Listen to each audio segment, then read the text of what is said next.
The 52nd floor of Sinclair Tower baked under the July Tulsa sun.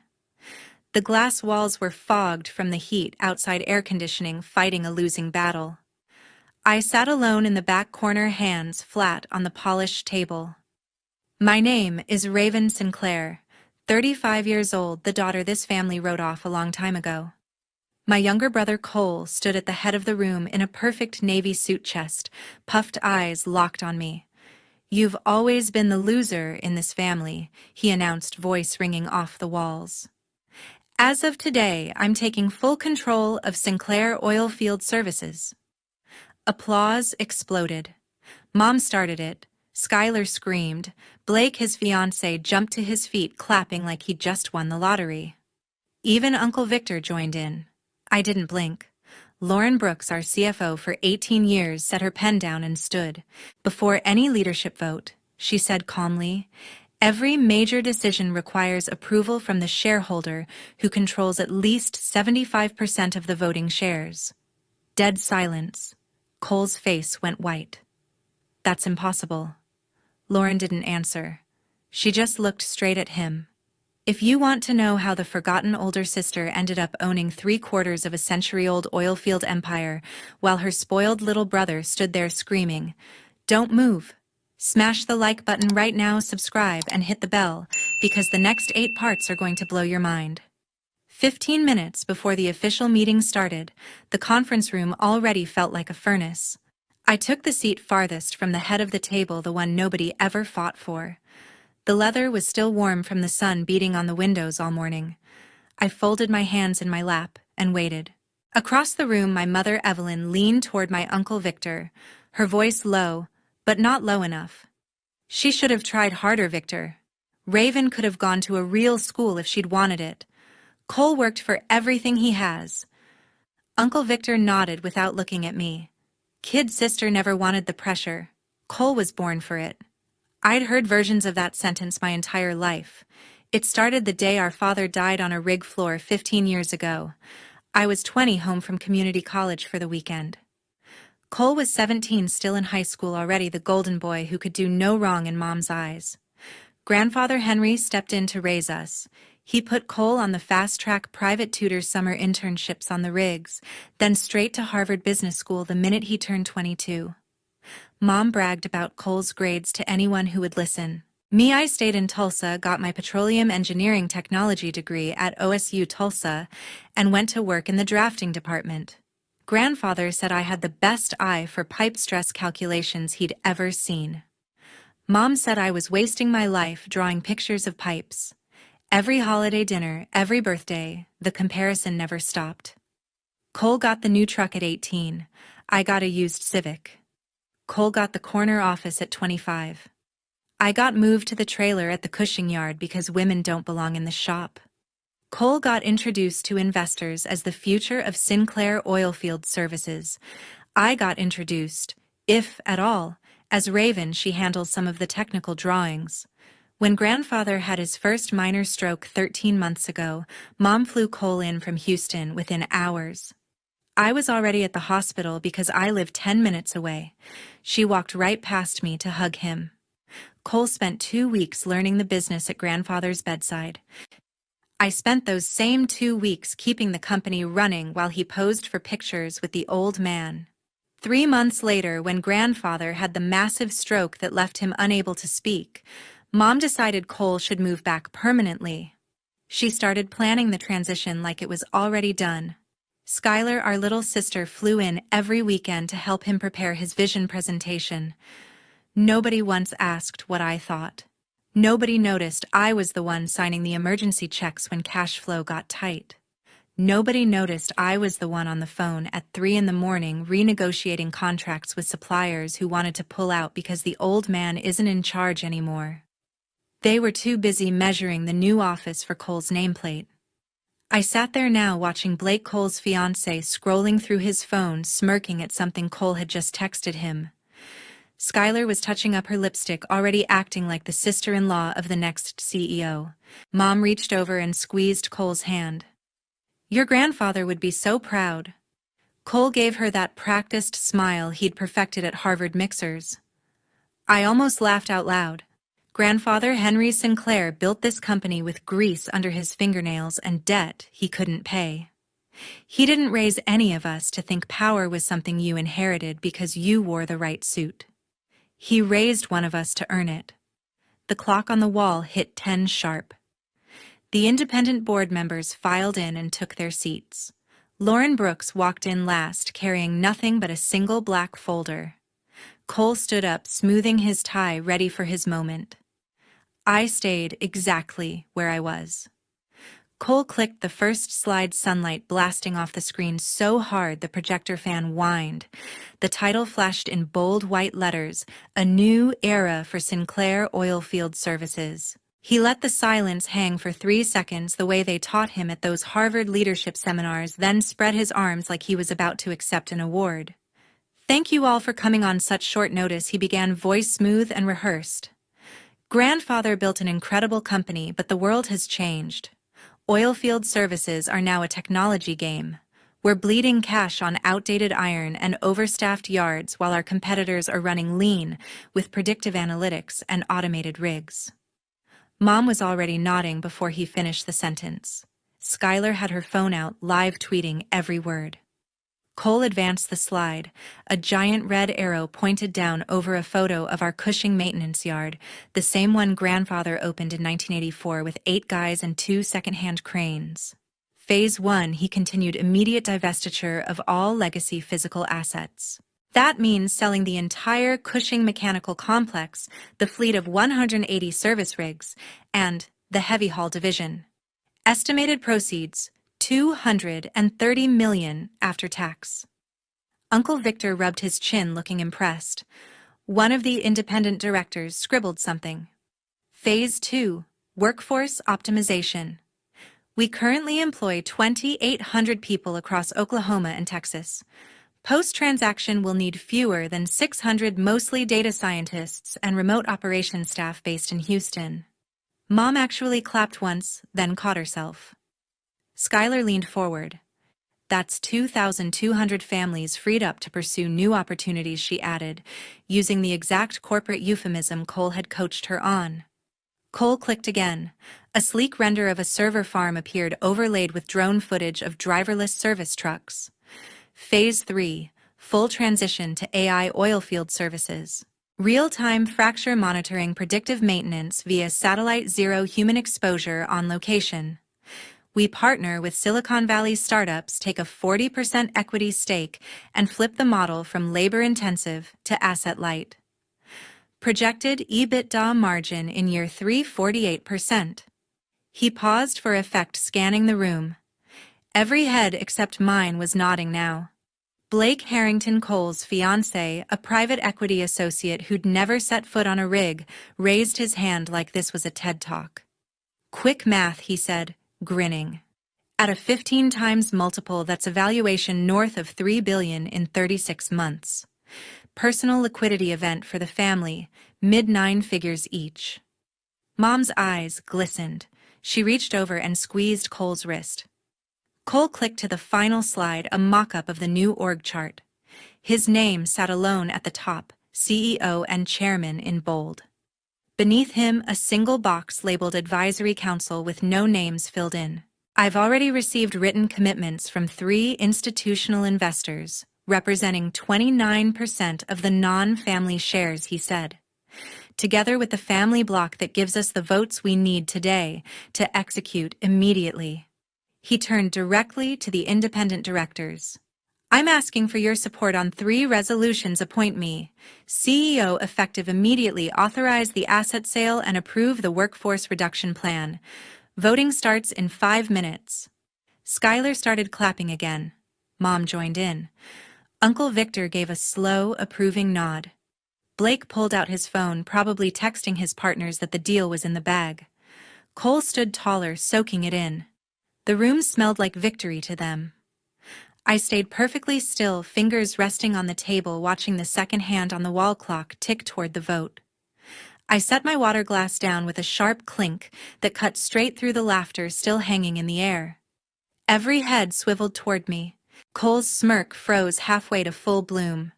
I spoke for the first time that morning, voice, steady no louder than necessary.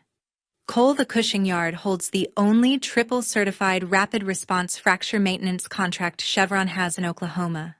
The current term expires in 87 days. Clause 14.2 triggers a $42 million liquidated damages payment if we fail to maintain 24-hour crew availability during transition. Your divestiture schedule breaches that clause on day 31.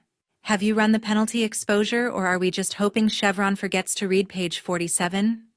The room temperature seemed to drop 10 degrees despite the July sun hammering the windows. Cole stared at me for 3 full seconds, the remote still in his hand, then forced a laugh that came out thin. Really, Raven? That's what you're bringing to the table right now.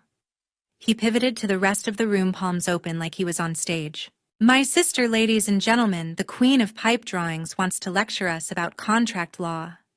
Skylar let out a loud snort. Mom pressed her lips together, eyes sparkling with second-hand embarrassment. Uncle Victor exhaled through his nose, the sound halfway between pity and amusement. Blake leaned back in his chair, arms folded, grinning like he'd paid for front-row seats. Damn Cole, she really came armed with the fine print. Cole kept rolling, feeding off the energy. Look, the Chevron contract is old paper.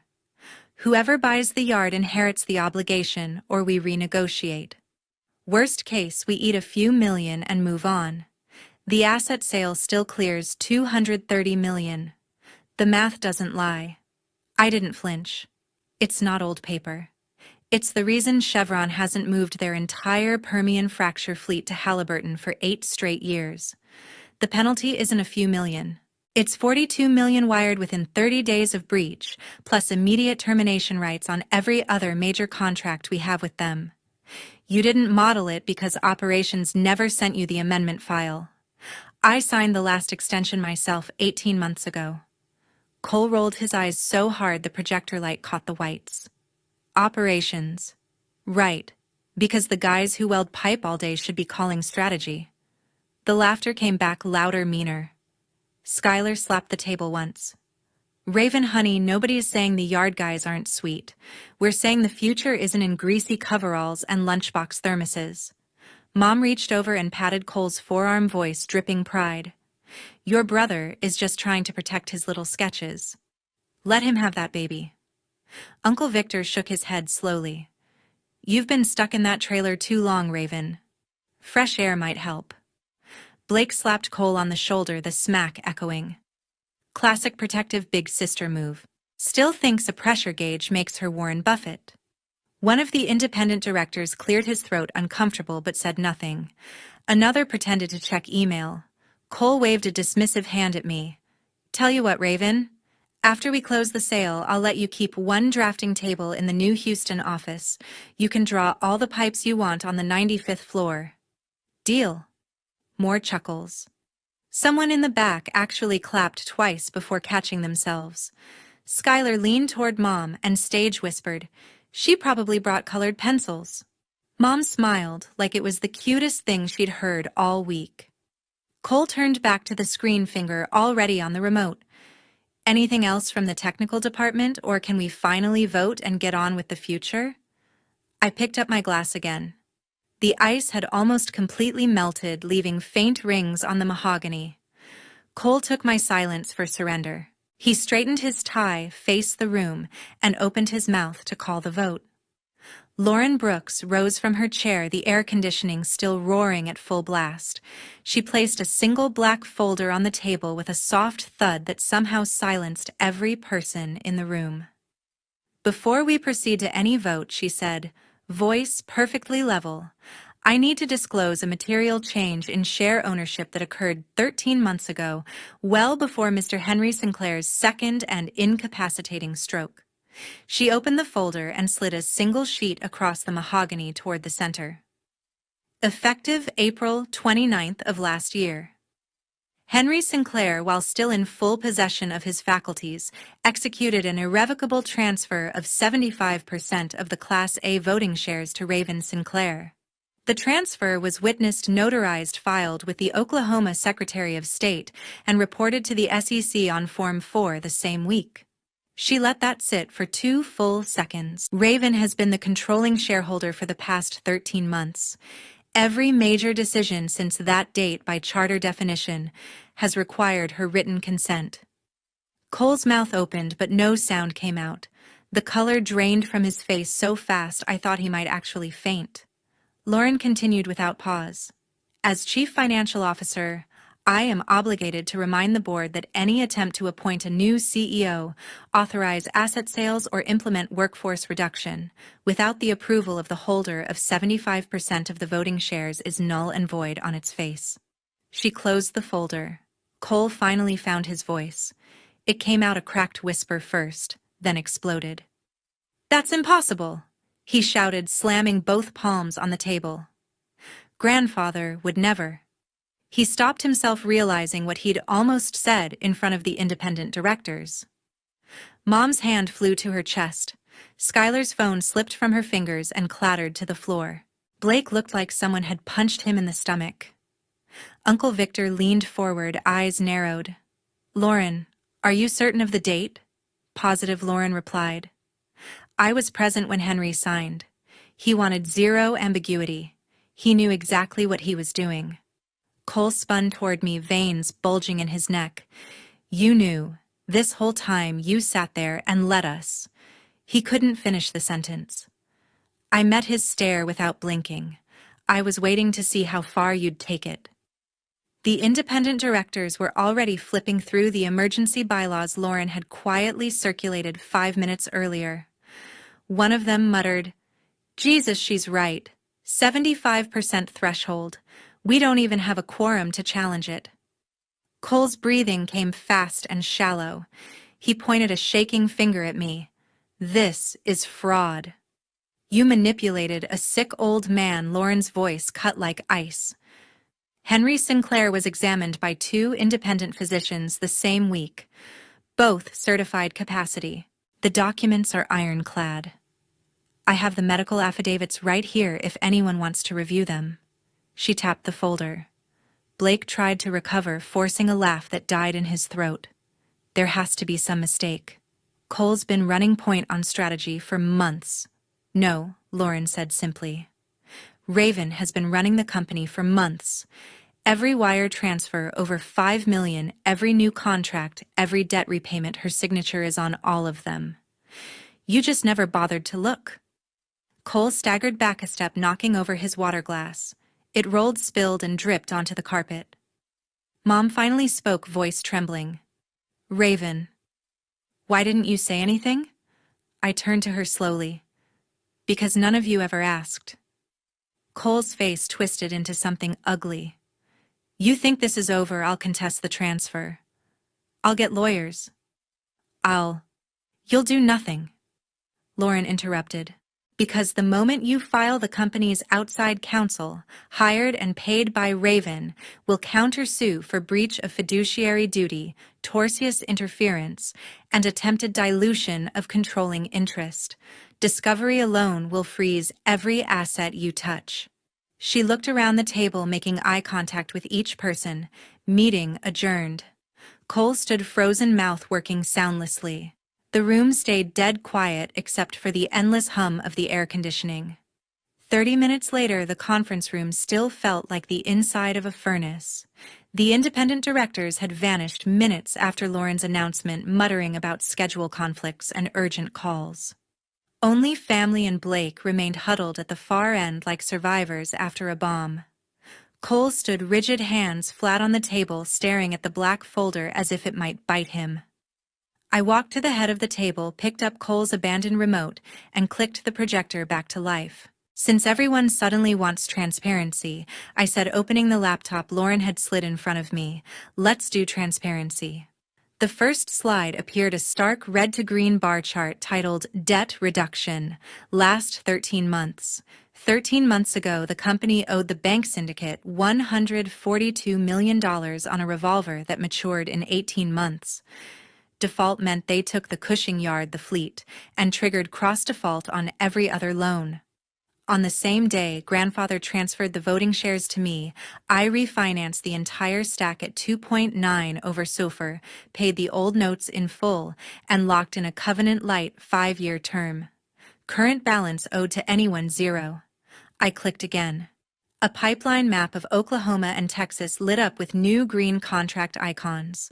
While Cole was flying private to pitch his AI fairy tale to Houston funds, I sat in conference rooms in Midland and the Woodlands and personally renegotiated the Chevron Rapid Response Fracture contract for an additional $160 million over 5 years and closed a new coiled tubing master service agreement with ExxonMobil worth $120 million. Both are already cash flow positive. Combined EBITDA contribution next year alone, $41 million. Another click.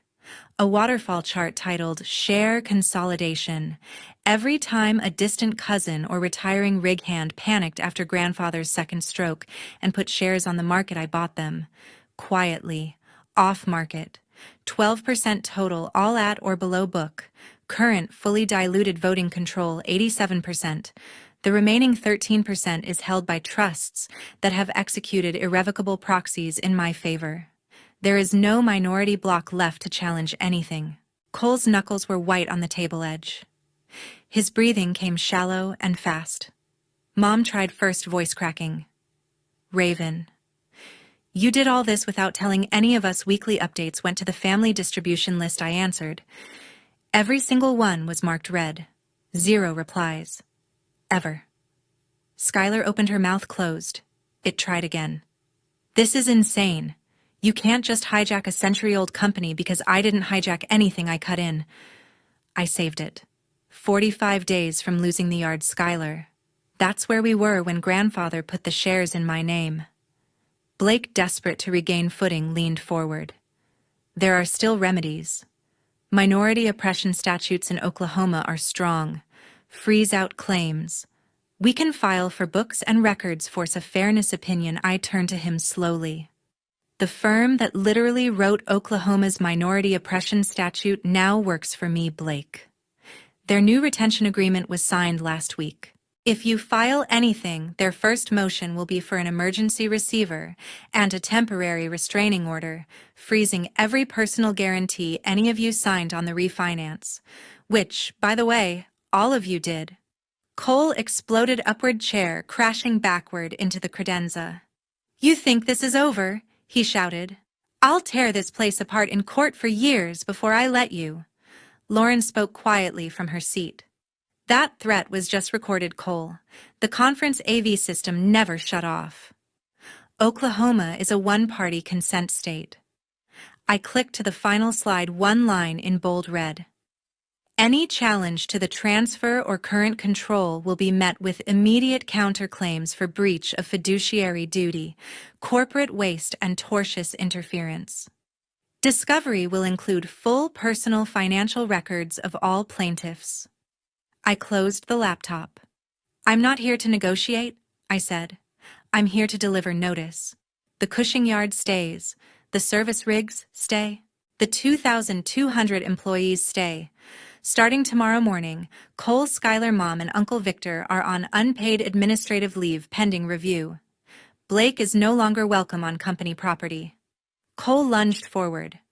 Blake caught his arm just in time. Mom was openly crying now, mascara running. I picked up the black folder and tucked it under my arm. Security is waiting in the hallway.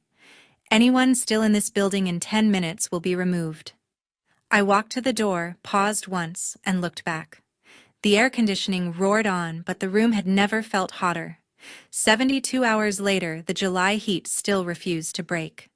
I was reviewing the new 5-year fleet maintenance bids when my assistant buzzed. The managing partner of Cole's Houston private equity fund was on the line. He didn't waste words. After the board meeting story hit the Journal, their compliance team ran a full forensic on Cole's terminal. They found dozens of unauthorized models using Sinclair data for personal swing trades, timed to his planned divestiture.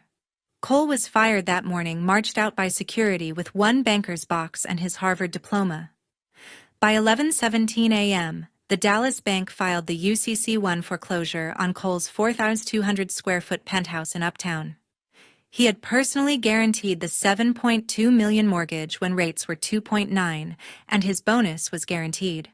The sheriff's sale was set for 21 days out. Blake vanished the same afternoon. He drained the joint wedding account $487,000 earmarked for the venue caterer and band, then boarded Delta Flight 1487 to Grand Cayman, using his middle name and an old passport. The wedding planner called me hysterical. Every contract was in Cole's name, every deposit non-refundable. Mom changed her cell number before noon the next day. I discovered it when I dialed to update grandfather's medication schedule. The old number rang once and flipped to a generic robotic greeting.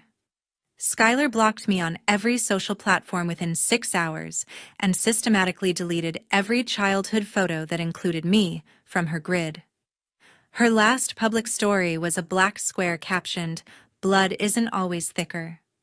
Uncle Victor sent one text at 2:04 a.m. "You have destroyed everything this family stood for." Then he turned his phone off and never turned it back on. I drove to Cole's building that evening. Security already had the new list only Raven Sinclair allowed past the lobby without escort. Cole's reserved parking spot was empty. A moving crew was hauling Italian leather sectionals and the custom wine fridge to a climate-controlled storage unit for the lender. The Tulsa World ran the front-page business story the next morning. Century-old Sinclair control shocker family split wide open. Anonymous sources close to the situation called it elder abuse and corporate theft. My name appeared 27 times. Cole, Mom, and Skylar were all unreachable for comment. I declined every interview request. Grandfather's long-term care facility called on day 3.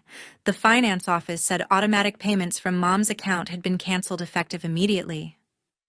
I wired 36 months of prepaid care from the corporate account before the woman finished her sentence. Cole showed up drunk at the Sinclair Tower lobby at 4:12 p.m. the same day. He screamed my name up 52 floors until building security detained him. Tulsa PD cited him for trespass and public intoxication.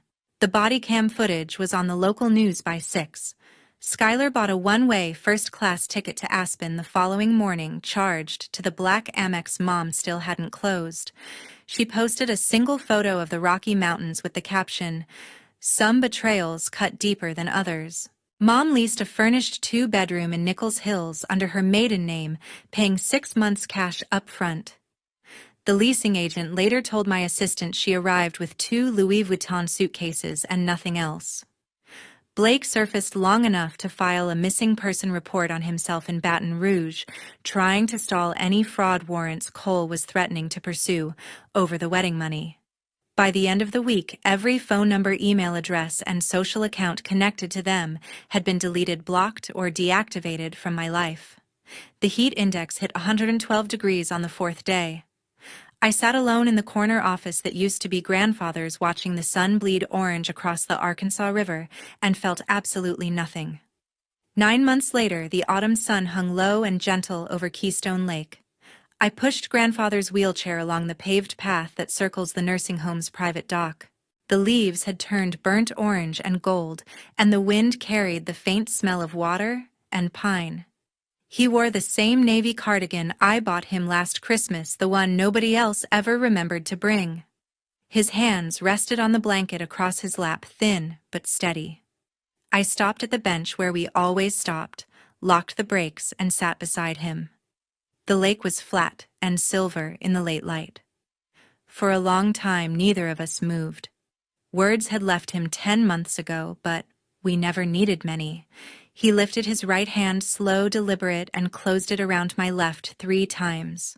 1, 2, 3. The same signal he used when I was 8 and scared of thunderstorms. The same signal he used the day he handed me the first set of rig blueprints and said, "Draw it better." The same signal he used the morning he signed the share transfer, looked me in the eye, and squeezed 3 times so I would never doubt why. I squeezed back once. That was our deal. 3 from him meant I trust you. 1 from me meant I won't let you down. We watched a lone fishing boat drift past. A heron lifted off the water and disappeared into the trees. I thought about the company. Revenue up 29%. Debt gone. 200 new hires. The Cushing yard running 3 shifts again. Everything he built still standing stronger than before. I thought about the rest of them. Cole was living in a 1-bedroom outside Houston, working pipeline inspections under a different last name. Skylar was waiting tables in Aspen off the grid. Mom had moved twice since Oklahoma City, always paying cash, always alone. Blake got 6 months in federal prison for the wedding fraud once the Caymans finally cooperated. Uncle Victor sold his lake house and vanished somewhere in New Mexico. None of them had visited grandfather once. Not a card, not a call, not a single flower. I was the only name on the visitor log for the last 9 months. The sun touched the horizon and turned the lake blood red for a moment. Grandfather squeezed my hand 3 more times, weaker now but certain. I leaned close to his ear. "It's still ours, grandfather. Every inch of it." He didn't open his eyes, but the corner of his mouth lifted the smallest smile I had seen in a year. The wind picked up cool against my face. Some families break and try to glue the pieces back together. Ours didn't break. It simply ended. And that was the price. I stayed until the light was gone and the first stars came out over the water.